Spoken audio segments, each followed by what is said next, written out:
Buenos días y bienvenidos a una emisión más del Salvador Today. Estamos en una semana muy bonita, semana de vacaciones, de Semana Santa en nuestro país.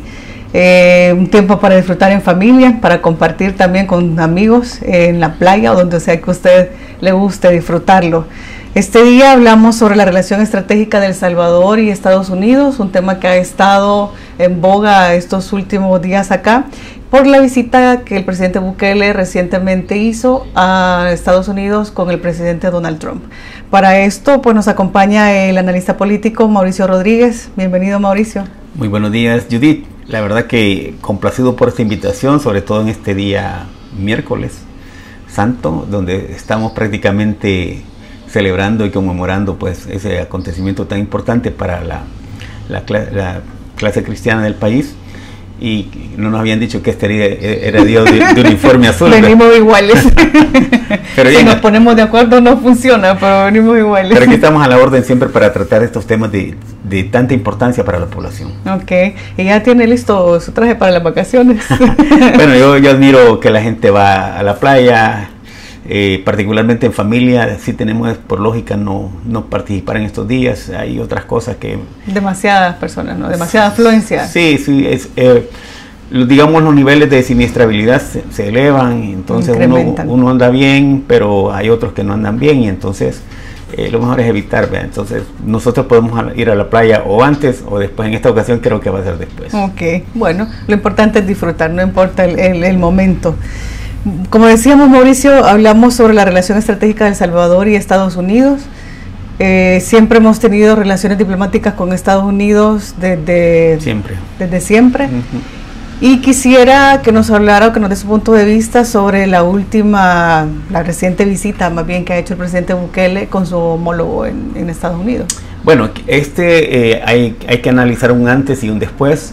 En primer lugar, el presidente Donald Trump debe tener en su archivo una gran cantidad de solicitudes de audiencia de presidentes de todas las latitudes del mundo. Pero en el caso particular de El Salvador no fue una solicitud que llegó de aquí, sino que él vino de Estados Unidos. Vino a Estados Unidos a invitar al presidente el pasado 1 de abril para reunirse el pasado 14 de este mismo mes. Hay dos cosas ahí que nosotros podemos tomar en cuenta. La primera, que entre el presidente Donald Trump y el presidente Nayib Bukele hay un denominador común. En su primera gestión de ambos presidentes se encontraron por ahí, y en medio de una pandemia el presidente Bukele hizo las gestiones respectivas, aun cuando se tenía una asamblea legislativa opuesta a las pretensiones y a las decisiones que el gobierno tenía programado.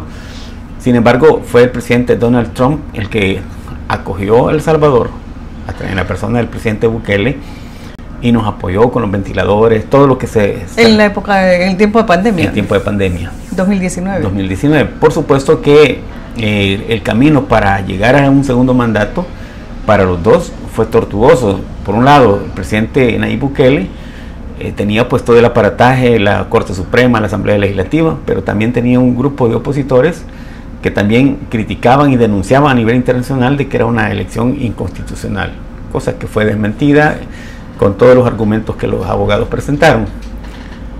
Por el lado del presidente Donald Trump, en medio de una serie de demandas, procesos judiciales, que más que todo fueron procesos políticos, fue enjuiciamientos políticos, por las medidas que él tomó, porque él, hay que ser honesto, es un señor bastante radical en sus decisiones, sí, pero realmente sabe perfectamente de dónde quiere llevar a la nación norteamericana. Hay los dos momentos. Ahora, ¿cuál es la importancia de esta visita? Y esto es porque la gente está esperando saber qué es lo que va a ocurrir. Los resultados, ¿no? Los acuerdos. Por supuesto. Tomados. El presidente Bukele asume un papel, digamos, de un faro a nivel de la región centroamericana, por qué no decir latinoamericana, en el sentido de que el Plan Control Territorial le ha permitido tener una carta de presentación, que es los resultados de la lucha contra las pandillas, la construcción del SECOT y por supuesto el régimen de excepción, que fue una medida, valga la redundancia, excepcional, derivado de aquella serie de asesinatos en un fatídico mes de marzo de 2022, donde el presidente tuvo que tomar medidas muy radicales. Que eso también es algo cuestionado hasta estos días, de que fue una excepción, como usted bien lo dice, pero que se sigue manteniendo hasta esta fecha. Se sigue manteniendo, la Constitución dice que hasta que desaparezcan lo que generó esa situación, pero es que también pandilleros todavía hay, están diseminados, están agazapados, están escondidos, pero existen. Entonces la situación no está resuelta en un 100%. Según datos oficiales del Ministerio de Seguridad Pública y Justicia, se habla de que se puede haber resuelto el problema en un 97 o 98%. Pero hay que tomar en cuenta de que hay muchos pandilleros que han quedado por ahí rezagados, escondidos, pero otros huyeron. Están en Honduras, están en Guatemala, migraron a Centroamérica, están en Belice, están en México, y los que fueron para Estados Unidos ya lo está retornando el presidente Trump. Entonces, cuestionado porque se dice de que hay violación de derechos humanos. Pero es que el problema... Ese es el punto más fuerte que ha tenido en el debate público, las opiniones diversas que surgen al respecto. Pero es que, y aquí hay un organismo supranacional que sería la Corte Interamericana de Derechos Humanos, que yo quisiera saber, he buscado realmente en internet cuáles fueron los pronunciamientos que esta Corte Interamericana de Derechos Humanos tuvo cuando los pandilleros asesinaban impunemente a la población salvadoreña. No hubo ni siquiera... No hay ningún pronunciamiento al respecto. No existen, yo los he buscado, no existen. Entonces, pero ahora si vienen y se pronuncian porque están metiendo presos a los pandilleros. Evidentemente en un régimen de excepción puede haber fallas, puede ser personas que no sean pandilleros, pero aparentan serlo. Entonces las autoridades, ante la duda, mejor la aprehensión. Hay personas que puede ser que no sean pandilleros, pero se visten igual, caminan igual, la jerga, el lenguaje de ellos es igual. Entonces, ante la duda, pues mejor los investigamos, y si salen inocentes, pues los liberamos. Hay son cerca de 9,000 personas que han sido liberadas a petición. Que fueron arrestadas y se han... Sí, y se les ha investigado, y se ve que no tienen vínculos. Ahora, otra situación es que el tema de derechos humanos, sí, ciertamente sí, va a seguir siendo cuestionado, pero y hay cosas que llaman mucho la atención. Recientemente apareció en redes sociales, sobre todo en la cuenta X, una organización de izquierdas, dicen ellos, que es mentira que El Salvador es un país seguro, San Salvador es la ciudad más violenta de América Latina. Y entonces uno se pregunta, bueno, ¿y por qué todos vamos al centro histórico de San Salvador? Todos los salvadoreños de bien vamos. Yo estuve recientemente por ahí. Antes no se podía ir, era incierto. Llegaba pero no sabía si salía. Ahora todo el mundo va, hay mucho turista internacional, inclusive los hermanos de los migrantes que vienen y nos visitan.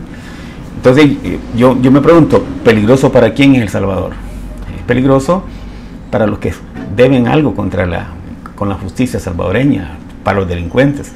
Yo creo que para ellos sí obviamente va a ser peligroso. Y va a ser peligroso también que regresen aquellos que se fueron huyendo, producto de toda la corrupción gubernamental que tuvieron, incluyendo allí funcionarios de Arena y muchos del FMLN que se han quedado calladitos, pero todo el mundo sabe que metieron la mano más allá de lo debido. Entonces, ante los señalamientos de la Corte Interamericana de Derechos Humanos, no es que yo esté contraponiéndome al trabajo de ellos, pero es que se les critica que cuando la población era víctima de las pandillas, no se pronunciaron, no hubo nada para ellos. ¿Por qué ahora que se reprime el delito? Esa es la gran pregunta. Vi también parte de la entrevista que le hicieron al presidente Bukele cuando estaba con el presidente Trump, y decía que el cuestionamiento viene por los derechos humanos, por 1,000 que están presos, pero hay... Sí. toda la población civil que está hoy fuera y que está gozando de un bienestar de seguridad. El presidente dijo estas palabras: hemos arrestado a miles, pero hemos liberado a millones. Es decir, la libertad ambulatoria en El Salvador ahora la hemos recuperado. Yo vengo a cualquier parte del país, yo dejo mi vehículo, sé que no va a pasar nada. Antes lo encontraba sin llantas. Sin llantas, sin caseteras o sin equipos de sonido en la época. y podemos ir a cualquier parte. La gente, las familias se han reencontrado. Por ejemplo, voy a hablar de Santa Ana. Hay una colonia emblemática que lleva mi nombre, se llama San Mauricio, y no es que yo sea malo. Pero no es Santo Mauricio. Pero esa colonia, ahí era lo más peligroso que había, lo más peligroso. No se podía entrar. Sí se podía entrar, pero no se podía salir. Entonces, esa colonia ahora uno puede entrar. Hay un amigo que tenía un terreno ahí, lo vendió, no lo podía vender, no le daban 5 por él. Se lo vendió a una empresa guatemalteca, le pagaron muy bien. Las empresas guatemaltecas lo desarrollan y en 3 meses el terreno lo vendieron completo. ¿Qué significa eso? Que la seguridad sí da de comer. Contraponiéndome a aquella versión del señor Carlos Saade que dijo que de la seguridad no se comía. Vaya, preguntémosle a la gente que vive ahí en la zona del Puerto de la Libertad, en la zona costera, ahora en el sur Siri 2, toda esa gente tienen ahora una posibilidad de desarrollar emprendimientos y generar, digamos, desarrollo para sus familias. Antes no existía eso. Entonces, ante esos señalamientos que hace la oposición, por el presidente decía, bueno, encarcelamos a miles, pero liberamos a millones.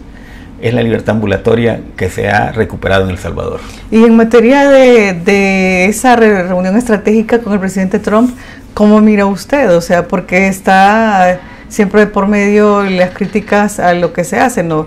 El tema polémico de este salvadoreño que estaban, si lo extraditaban o no lo extraditaban, y la respuesta que el presidente dio al respecto. Pero más allá de eso, ¿cuáles son los resultados concretos que se podrían esperar de esa reunión? Bueno, por partes. El caso de este personaje que está detenido hoy en Secot y que lo reclamaba una juez de los Estados Unidos, ya el presidente dijo, no vamos a liberarlo porque hemos investigado que él es un delincuente. Ya lo dijeron. El presidente Trump, y de igual manera, tiene la misma agenda, no la van a cambiar. No van a variar todo un esquema por una persona, no creo. La otra situación es la siguiente, los resultados. Bueno, yo platico a diario con amigos, miembros de la diáspora, y ellos están así como muy expectantes. Una de las preocupaciones que tenían era que las deportaciones masivas. Entonces, ¿qué es lo que a todo el mundo le asusta? O sea, empiezan a haber deportaciones de venezolanos, empieza a cambiar la política migratoria en Estados Unidos. Creo que a cualquiera y con toda la población salvadoreña que hay en Estados Unidos, pues asustan. Son 3 millones de salvadoreños los que están radicados en los Estados Unidos. Y sobre esto yo quiero decir lo siguiente. En primer lugar, cuando alguien dijo, sí, pero mandan delincuentes, pandilleros, miembros del Tren de Aragua El Salvador, y solamente le dan 6 millones para manutención, que es poquito, que con qué tampoco vendemos la soberanía. No se está vendiendo ninguna soberanía. El presidente Trump lo dijo, El Salvador es un país libre y soberano, pues. Pero también hay que decirlo de que, y la gente no entendió el mensaje ese. El presidente dijo que no son 6 millones, no es la cantidad, sino es la estadía de nuestros salvadoreños erradicados en los Estados Unidos. Y hay una cosa que es importante decirla, porque la población está viendo este programa y tienen que saberlo. Cuando las autoridades consulares les dicen, vengan todos los salvadoreños a registrarse, los que no están legalizados, vengan a hacer un registro acá.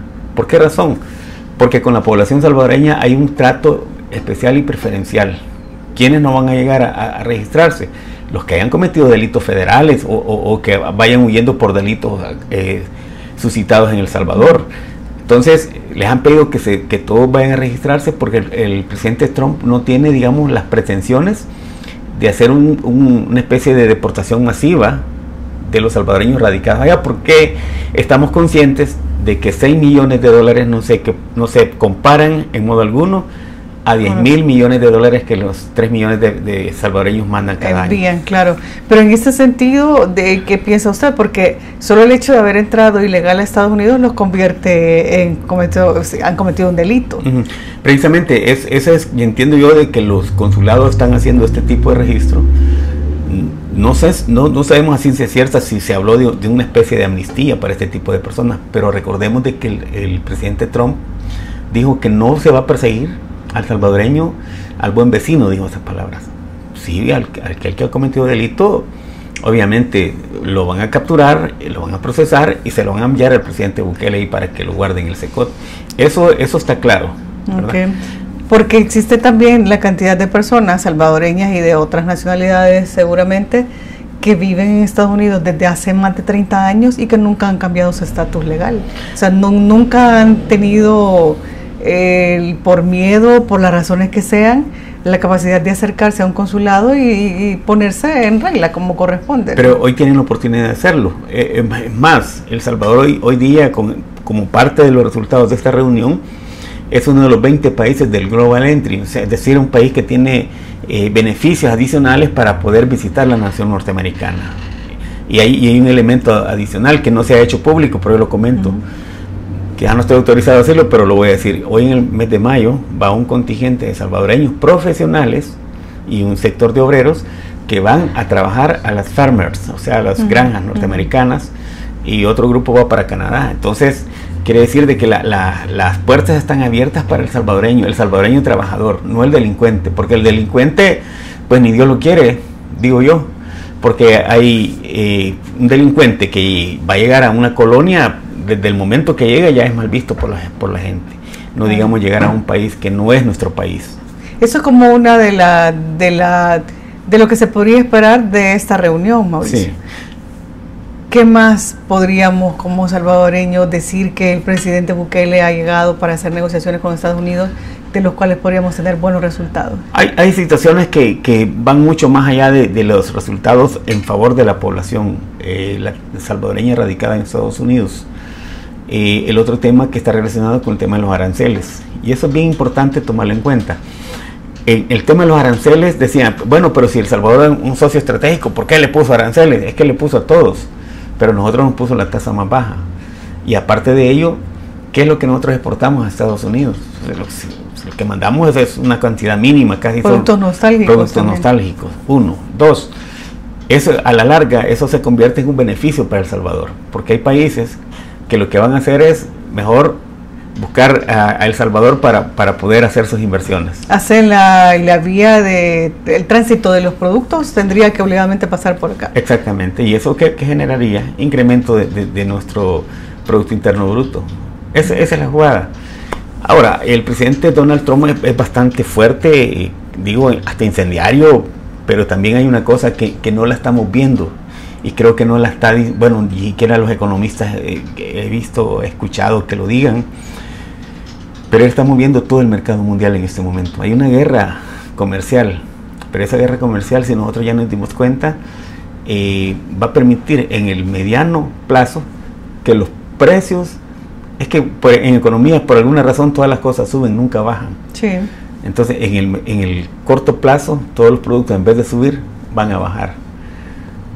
¿Pero eso a qué responde? ¿A qué responde? Precisamente porque el presidente le coloca aranceles altos a algunos países que han estado haciendo abusos deshonestos de los precios en el mercado. Uno de ellos es el petróleo. O sea, el petróleo es el ejemplo más típico de lo que le estoy diciendo. ¿Qué es lo que hacen los petroleros? Se arman una guerra ficticia, cachetadas de payaso, para ponerse de acuerdo, regular precios, unificar precios, y los precios del petróleo fueron para arriba. Bueno, aquí vamos a tener precios del galón de gasolina en más de casi $5 en un momento. Aquí llegamos a tener el galón de combustible en El Salvador en el año 2007 a $7.11. Que ha sido el más caro, y con el subsidio del gobierno bajaba un poco, ¿no? En el 2007 no había tanto subsidio. Yo formé parte de la comisión especial que investigó esa. Incluso se contrató a unos especialistas, Roberto Gomensky de Argentina y otro señor de México, de la Pemex. Entonces, pero pláticas y pláticas, pasamos un año en esa comisión y la verdad que mientras nosotros no tengamos una matriz energética propia, y como dependemos, pero en este caso el presidente Trump está obligando al mercado internacional a bajar precios. Regularlos, por lo menos. Que no haya esa competencia desleal, ni tampoco llevar productos tan caros para los países. Abusos deshonestos, o sea, hay productos que realmente, y ahí estamos haciendo la crítica de que una cartera para una señorita de una marca X, valorada en $4,000, $5,000, precios reales son, pero súper bajos. Claro, es como los perfumes, paga 300 en almacén y el perfume cuesta menos de la mitad. Los pantalones Levi's, yo conocí el productor para Centroamérica, Oscar Lee se llama, un chino, se los entrega al almacén que los distribuye aquí, no hablamos de propaganda, en $11, pero ¿cuántos los dan ahí? En $80. Entonces, claro, todas esas cosas, ese mercado donde se ha generado, digamos, una serie de abusos contra el consumidor, es lo que está haciendo el presidente Trump, haciendo que... ¿Y en cuánto tiempo cree que se puede ver los resultados económicos, el impacto en la población real, o sea, que son los compradores y los consumidores finales? Habría que esperar, porque acuérdese que toda acción lleva una reacción. Ya el presidente chino ya dio, digamos, su postura, y que si Estados Unidos le sube tanto, ellos le van a subir el doble o el triple. Entonces, ¿qué es lo que va a ocurrir? Que va a haber un momento que el mercado se contrae, y lo que va a hacer es que el efecto dumping, ¿verdad? Sube, pum, y de repente baja. Okay. Eso es lo que sucede. Y en términos de la visita también, ¿qué piensa usted del recibimiento que tuvo el presidente Bukele por el presidente Trump en esta ocasión? Bueno, es bastante risible el hecho de que la gente de los grupos opositores de ese país, primero hablan del tema de que fue en el tipo de avión que llevaba. O sea, que querían que el hombre fuera a pie o en la Tudo, ¿verdad? No. Uno. Dos, que no fue recibido por el presidente Trump. No, pero sí fue recibido por una comitiva del más alto nivel. Y la otra situación que es importante tomar en cuenta es que el recibimiento se hace en la Casa Oval. La Casa Oval es la máxima representación para un mandatario invitado especial por el presidente Donald Trump en este caso, que no se ha hecho así con los demás presidentes. Entonces es importante dejarlo claro, porque no ha sido una invitación cualquiera, ha sido una invitación para un socio estratégico así definido por el mismo presidente Trump, y sobre todo el espaldarazo político que le da. Eso creo que es lo que está de fondo, ¿no? La lectura que se podría hacer de esa invitación, porque como usted dice, el presidente tiene solicitudes a montón de otros lugares, pero fue él quien llamó al presidente Bukele. Entonces, ¿qué representa eso en términos de política? Representa un espaldarazo a decirle: estás haciendo lo correcto, estás haciendo lo que la población quiere.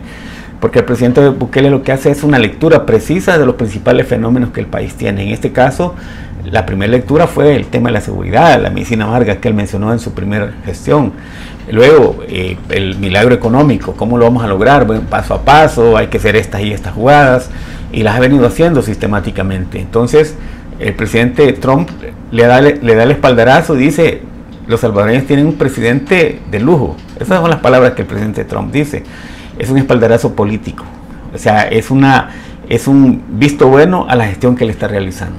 ¿Y qué piensa usted, Mauricio, también de los comentarios que circulan, que dice Estados Unidos, y lo hemos oído en varios analistas políticos también, que Estados Unidos no tiene amigos, que lo que tiene son aliados y son intereses? En política no hay amigos ni enemigos, hay aliados y hay contrincantes. Y en política todo el mundo se mueve también por intereses. O sea, Estados Unidos, hay que decirlo claro, tiene sus intereses en la zona.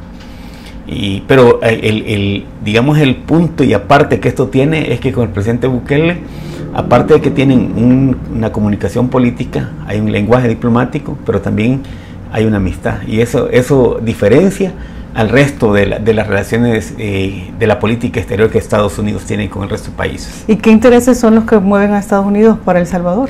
Bueno, en primer lugar, hay que recordar de que Estados Unidos, uno de sus grandes problemas que ha sido por décadas el tema de la migración irregular. Entonces, hay que tomar en cuenta que El Salvador en los últimos años, ahorita mismo, ha logrado reducir hasta un 90% la migración irregular. Y es más, se está dando una migración a la inversa. Es decir, muchos salvadoreños que se fue hace 30, 40 o más años, que hizo su pecunio allá y que ahora quieren disfrutar de él, han vuelto al país. Santa Ana. Como inversores. Como inversionistas o como personas que vienen retirándose ya de la función laboral. Y yo pongo ejemplo, Santa Ana, por ejemplo, ahí dice la gente, se ha hecho caro todo, sí. Lo que pasa es que vinieron los hermanos de la diáspora, compraron terrenos, los compraron quizás, los coyotes los vendieron a precios elevados, pero los compraron y ahora han puesto tablas, entonces, tablas de precios. Sí. De igual manera, hay inversionistas, amigos guatemaltecos, que han venido a invertir aquí a El Salvador. De hecho, salió hace poco un reportaje en un periódico, Diario El Salvador, pues, para decirlo así. ellos dicen, bueno, nosotros venimos acá a El Salvador porque primero queríamos saber qué tan cierto es eso de la seguridad. A la gente le da curiosidad a nivel latinoamericano y en todo el mundo, le da curiosidad de querer saber si realmente lo que se dice de seguridad es real. Es real. Pues el testimonio de estos señores es, creo que lo más cercano a lo que voy a mencionar. Dicen ellos, bueno, en Guatemala voy a un restaurante y yo puedo entrar con mi arma. Y se sientan y ponen sus armas. Y eso es, así es en Guatemala. Ponen sus armas en la mesa. Así es Guatemala. Usted no le puede pitar al que va adelante porque se baja con un arma y le pregunta si tiene algún problema. Eso no se da aquí en nuestro país. Entonces, dicen ellos, nosotros venimos a El Salvador porque queremos tranquilidad. Bueno, El Salvador nos ofrece dos tipos de seguridad. Uno, la seguridad pública, que no nos van a rentear.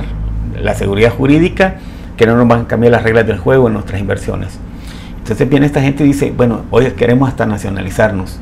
Ya compraron casas acá en El Salvador, compraron un rancho en el lago de Coatepeque, han comprado varias propiedades que están desarrollando. Entonces ellos, digamos, el vivo ejemplo de lo que yo estoy mencionando. Como ellos, otros inversionistas de otras latitudes que también están buscando en El Salvador un lugar donde poder invertir. Tuvimos recientemente también a otro analista político y antropólogo, Marvin Aguilar, que decía que Estados Unidos tiene un presidente cambiante, totalmente cambiante, que a veces hoy puede ser que los aranceles sean más bajos, pero si decide cambiar, lo sube. Si la política migratoria para El Salvador tiene alguna benevolencia o un trato diferente, pero también eso puede cambiar. ¿Cómo lo ve usted esto? ¿Qué piensa? Lo que pasa es que depende de los lentes con los que uno lo quiera ver, ¿verdad? Yo no lo voy a ver con los lentes que tiene el señor Marvin Aguilar, porque evidentemente él tiene una posición sumamente antagónica en contra del gobierno, y que incluso últimamente se ha puesto un poco agrio con sus comentarios. Lo cierto es que hay cosas que ya están establecidas y hay cosas que están por escrito entre El Salvador, suscritos entre El Salvador y Estados Unidos, y lo que se escribe es lo que no se olvida.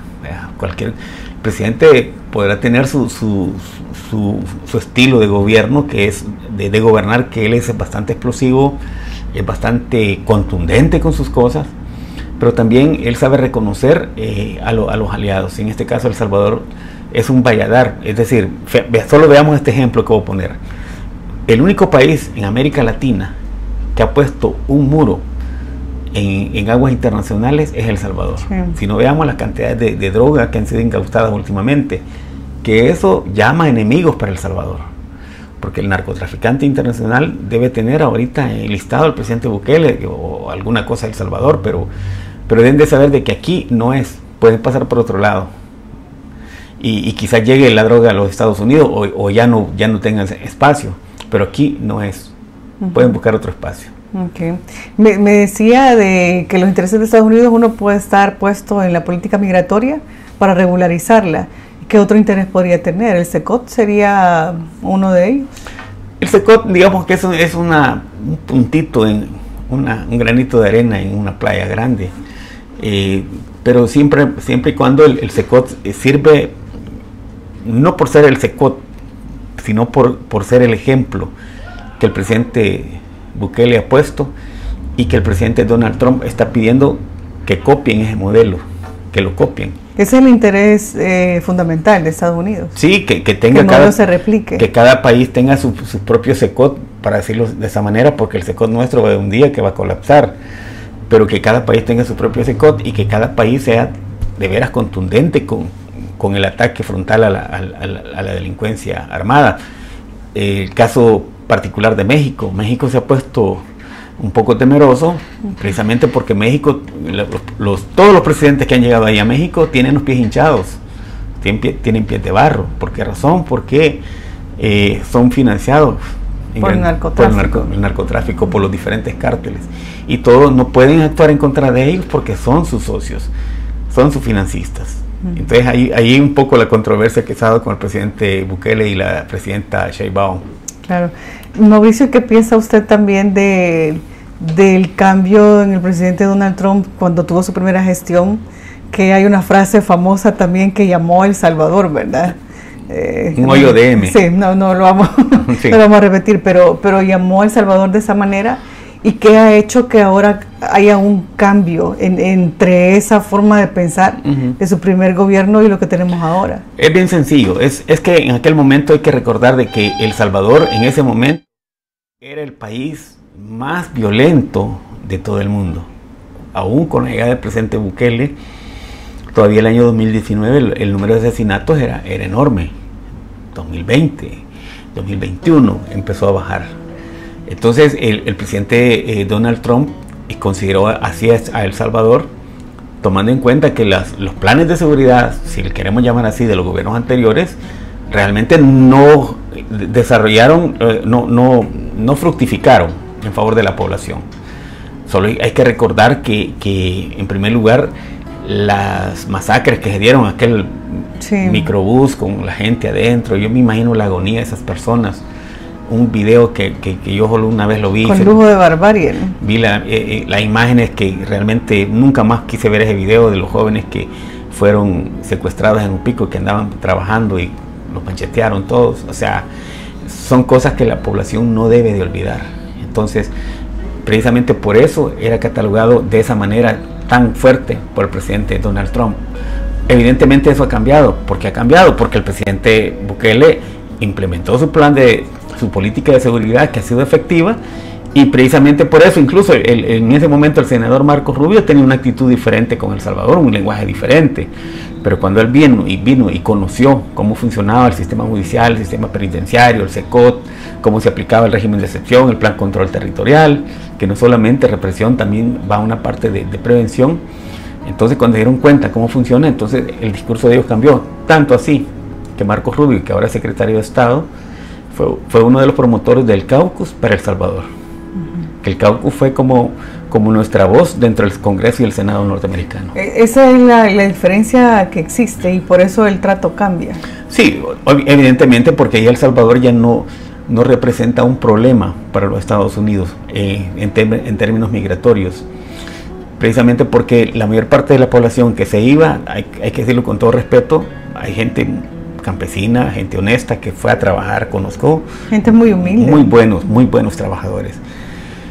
De hecho tengo un amigo que se fue y dijo él: yo solamente voy a ir 3 años y solo voy a trabajar, y fue a trabajar 3 años, fue a hacer su plata y se regresó a su cantón Los Apoyos en Santa Ana.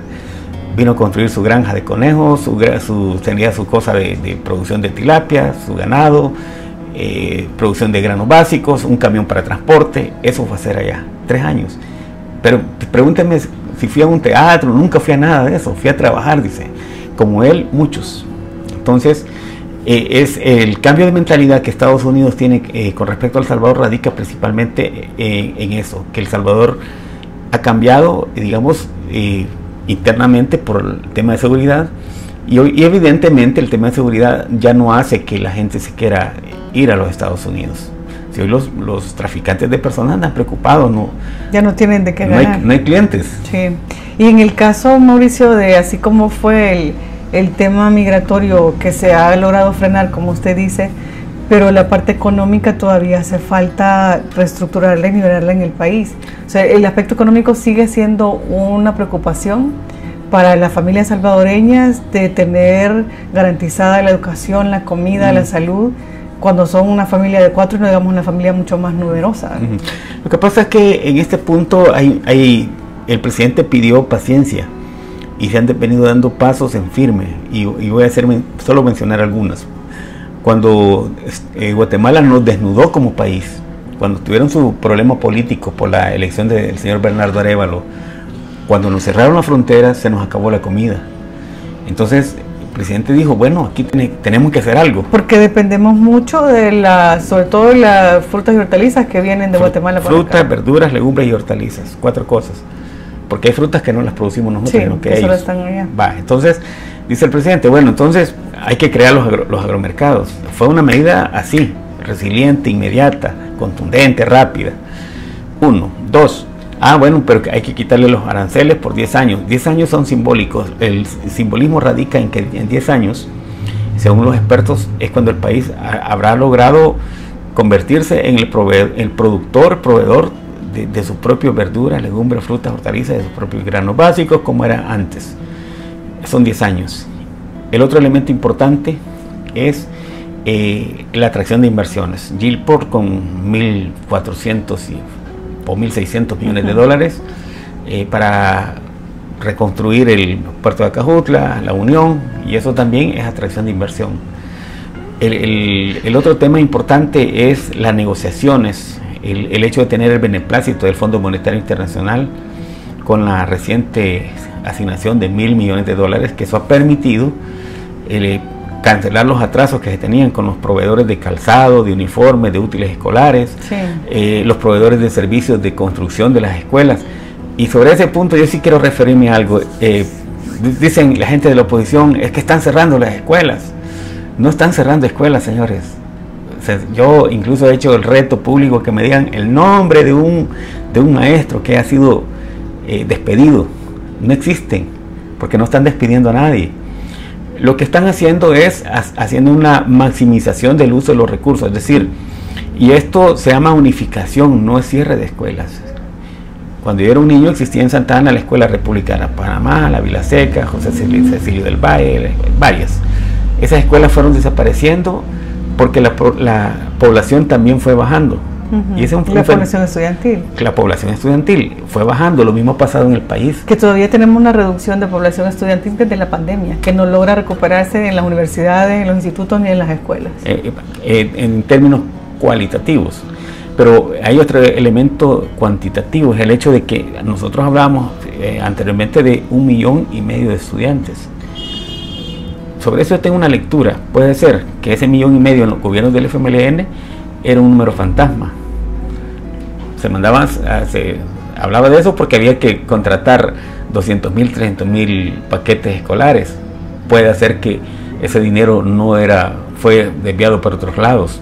O dos, realmente la población ha bajado y el último censo nos dice que en 25 años solo crecimos el 25%, es el 1% anual, que es nada.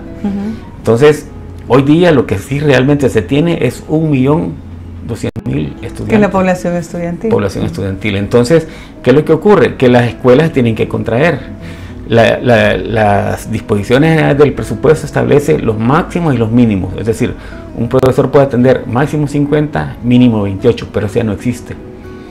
Ya no existe, ya no es compatible con la realidad. Entonces, ahora, ¿qué es lo que están haciendo? Que hay escuelas donde se quedaron sin estudiantes, la cierran, ciertamente la cierran, y los alumnos son trasladados a otro centro escolar junto con su equipo docente. Eso es lo que está haciendo. ¿Y eso no tendrá alguna repercusión también en el traslado de los niños para los lugares, en la misma movilidad de los maestros? O cómo, porque esas son cosas también que la gente se pregunta. Puede ser que se comprenda que no se están cerrando, sino que se están reagrupando o reestructurando, unificando. Pero esas cosas que están de por medio, imagínense cuánto cuesta, por ejemplo, tener, porque no solo el tema de estudio, sino más bien todo lo que involucra, pasajes, alimentación, todos los gastos adicionales. Le respondo. De acuerdo a la normativa interna del Ministerio de Educación, un centro escolar no puede estar a distancia de 3 kilómetros uno del otro. Esa es la respuesta. Es decir, ¿cuál va a ser la diferencia? Ah, sí, hoy me quedaba aquí a la vuelta de mi casa, pero tengo que llevarlo un poquito más, pero lo lleva. Santa Ana, por ejemplo, están reconstruyendo un centro escolar en la colonia Santa Leonor, que ahí se llama, pero hay escuelas circundantes que ya no tienen alumnos. ¿Qué es lo que van a hacer? Como la escuela va a ser enorme, de 3 niveles o de 2 niveles, no recuerdo, entonces todas estas escuelitas chiquitas las absorbe y las pasan a un solo centro escolar con todo su equipo docente. ¿Y eso podrá tener resultados positivos, Mauricio, a mediano plazo o corto plazo? Pues la verdad es que en el programa Mi Nueva Escuela no es escuela, no son paredes, sino que es mentalidad también diferente. El docente ahora está siendo formado de una manera diferente a efecto de que pueda adaptarse a las nuevas metodologías, la tecnología, por ejemplo, las nuevas prácticas interactivas con los estudiantes. Entonces, lo que se está apostando es que en el futuro inmediato dar el salto cuantitativo en términos educativos, no solamente en económico, no solamente en la seguridad, sino que también la educación juega un papel importante en esto. Okay.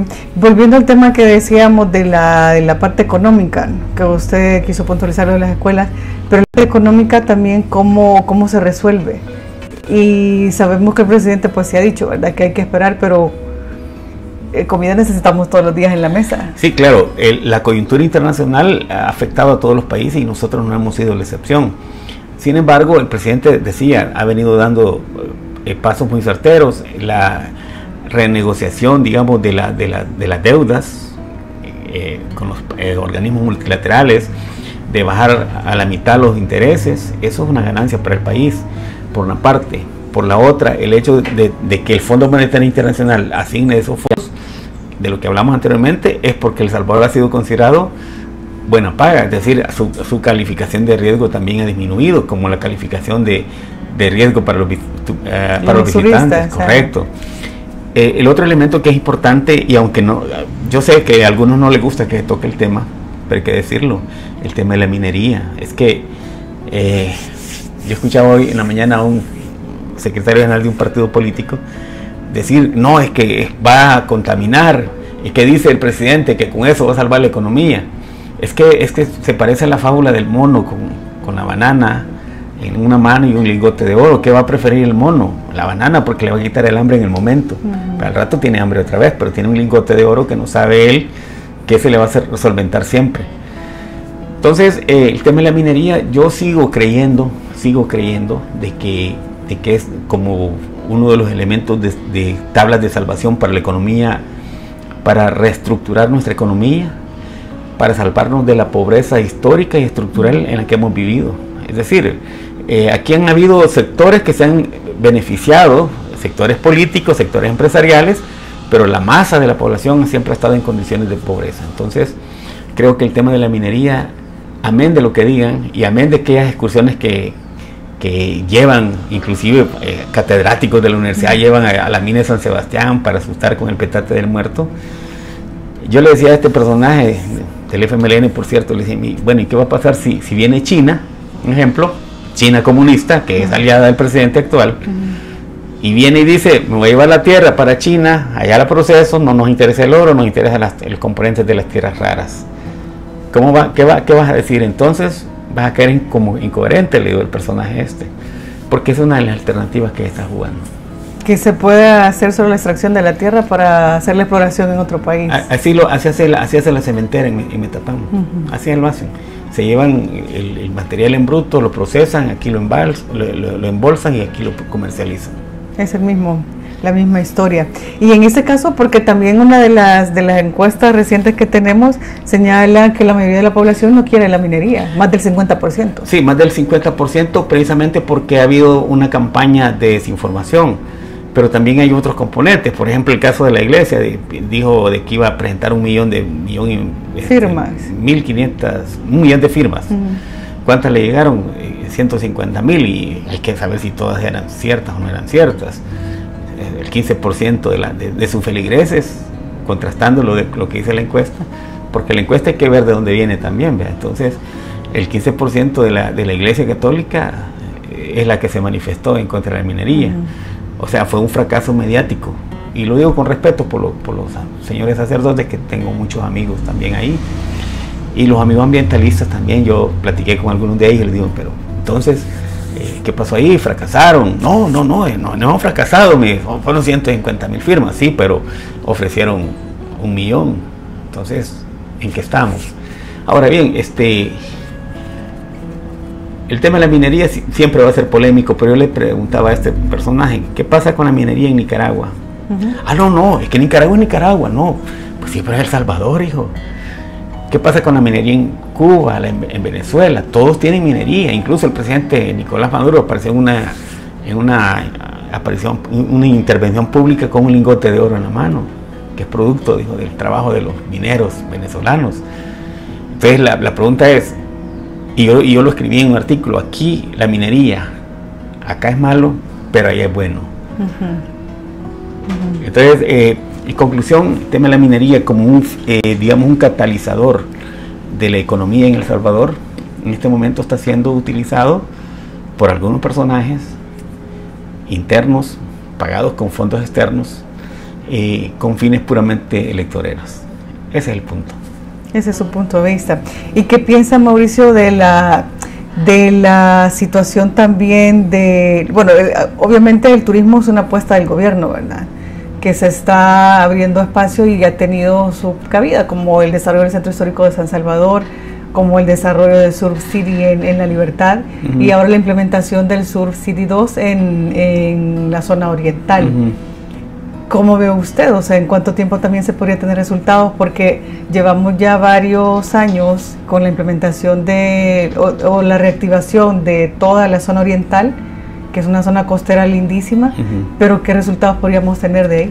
Bueno, es que lo que pasa es que como todo esto lleva un proceso, la economía es tan compleja como la seguridad. Bueno, habría que preguntarle a los emprendedores del Puerto de la Libertad, hasta los que venden minutas, o sea, como si les ha tenido cambios o no. Les ha mejorado la economía, obviamente les ha mejorado. Según datos del Ministerio de Turismo, el año 2024 se tuvo una afluencia de 3.9 millones de veraneantes para esos días de Semana Santa, cifra que se espera llegar este año a 4 millones de dólares, creo que la ponen bajita todavía.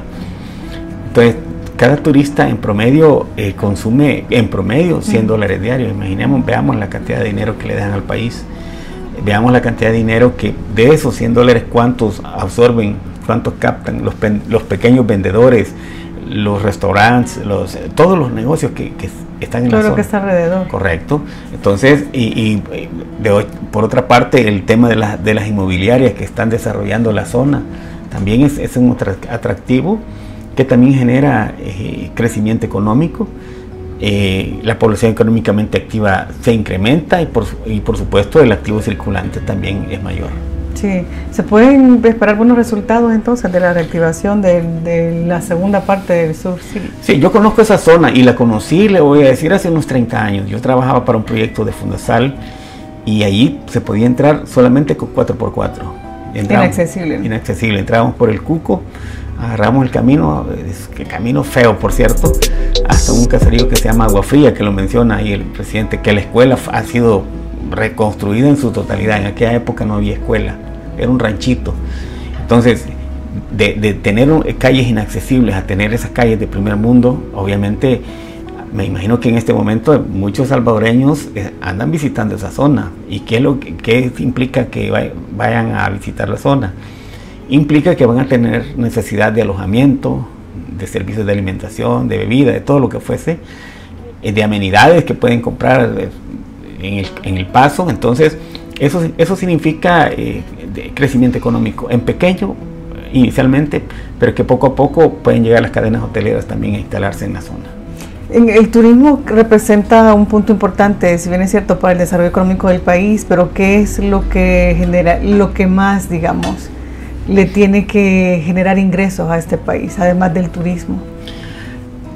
Hay varios elementos. Uno, bueno, el turismo es uno de los elementos, es un elemento. El otro, no hay que dejarlo de lado, el tema de las remesas, son 10.000 millones de dólares que nos vienen al país. Pero también hay que tomar en cuenta las 9.000 becas que fueron entregadas por el señor presidente de la República a través de una fundación, donde está el señor Alejandro Goodman, que van orientadas a formar... Con el desarrollo tecnológico sobre todo. Exactamente, ese es el punto. Es decir, ahora el empleo joven ya no están pensando tanto en ser administradores de empresas, abogados, no están pensando en carreras relacionadas con la tecnología, el uso de la tecnología. Entonces, y ahí tenemos el empleo joven. Veamos nosotros cuántos call centers, por ejemplo, se han venido a instalar al país. Ahí contratan gente joven y no son, considero yo, para ser gente joven no son malos salarios los que están percibiendo en este momento, de acuerdo a la formación que cada uno de ellos tiene. Yo tengo una sobrina que habla 3 idiomas, o sea, personas que son mayormente cotizadas al hablar su español, hablar inglés y hablar francés. Entonces ya eso implica, digamos, les permite unos buenos ingresos, mejores ingresos, exactamente. Entonces a eso le está apuntando el país en este momento, a la apuesta tecnológica. Eso es importante también lo que usted dice, porque obviamente tenemos todo es cambiante y en este momento no podemos pensar en las universidades en carreras que tienen el mismo pensum, bueno, incluso en comunicaciones, o sea, todo lo que se mueve hoy, la inteligencia artificial y todo el aspecto tecnológico prima sobre lo demás. Los sociólogos. De los sociólogos, por ejemplo, que también no tiene ahí su nicho, pero cómo también se puede potenciar y desarrollar, aparte de lo que ya se está haciendo, para que el país sea un país que sale de ese ahogo económico en el que estamos. Bueno, ahí ya mencionamos el tema del turismo, el tema de la puesta en carreras relacionadas con tecnologías de punta, pero también la otra apuesta está orientada al tema del desarrollo agrícola del país. Ahí vamos a ver el tema de los ingenieros agrónomos o los técnicos en diferentes ramas, porque el tema de la agronomía es sumamente amplia, o sea, incluye la zootecnia, una serie de cosas. Entonces, recordemos lo que el presidente dijo, y lo dije al inicio de esta entrevista, el hecho de que hay 10 años como una meta para que El Salvador se convierta en el productor y proveedor de su propia alimentación, y eso genera crecimiento económico siempre. Y también generar nuestros propios alimentos, dejar de depender de otros países. A eso me refiero, o sea, cuando dije el hecho de que El Salvador sea el productor de sus propios alimentos, estamos haciendo mención de una ley que existe, pero que no se opera, es la Ley de Seguridad y Soberanía Alimentaria. Sin duda hay mucho por hacer, Mauricio, porque también en ese sentido, para poder reactivar el agro, es una cantidad de cosas que cruzan, desde la compra de insumos, la preparación técnica para las personas de la tierra, la tecnificación del mismo sistema agropecuario y quienes lo dirigen también, o quién está a la cabeza. Hay que ser claro, no existe gobierno perfecto, y en el Ministerio de Agricultura y Ganadería como que ha tenido el presidente una piedrita en el zapato, como que no ha cuajado lo que no logra pasar la página, ¿no? 1. 2, entiendo yo de que están ahorita trabajando en un censo de tierras, precisamente por lo que voy a decir en este momento. Cuando la gente emigró para los Estados Unidos, dejaron al abuelito acá, el que sembraba la tierra, y hablo de esto porque conozco de las zonas agrícolas de Santa Ana. Dejaron al abuelo, pero acomodaron al abuelito, que ya por su edad ya no podía. Recibía remesas. ¿Y qué pasó con las tierras ociosas? Hay una gran cantidad de tierras ociosas en El Salvador que pudieran en este momento estar siendo utilizadas para la producción.